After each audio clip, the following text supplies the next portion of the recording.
Mabuhay Pilipinas! Maligayang pagbabalik dito sa aking channel, pero kung bago ka lang, pasuyo ng like and subscribe. Salamat agad. Ngayong araw ng Lunes, March 18, 2024, mga kababayan, isang weather system na lang po ang nakakaapekto sa ngayon dito sa ating bansa. Ito po yung easterlies na nagdadala po ng maulap na kalangitan na meron pong kasamang pag-ulan, kulog at kidlat or localized thunderstorm.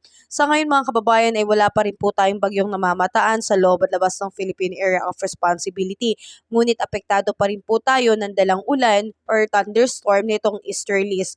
Ang apektadong lugar po dito ay ang Metro Manila at ilang bahagi kasama ang Visayas, Palawan. Yan po yung mga lugar na asahan po natin ang pagkakaroon po ng partly cloudy to cloudy sky with isolated rain shower and thunderstorm. Asahan po ang pagkakaroon ng flash flood and landslide during severe thunderstorm. Tinatayang maaaring tumagal ng 5 oras po kapag severe thunderstorm. Samantalang kung maikling pagulan lamang ay posibleng tumagal ng 5 minutes. So mga kababayan, tayo po ay patuloy na mag-ingat.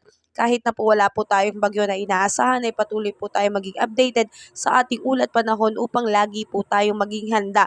Dahil may tsansa nga po ng pagkakaroon ng isang bagyo ngayong Marso. Yan po ay dahil sa forecast po ng DOST Pag-asa. So patuloy po tayo magsubaybay sa ating panahon. Maganda na po na tayo laging ay handa. Muli maraming salamat at ingat po tayo ngayong araw ng Lunes.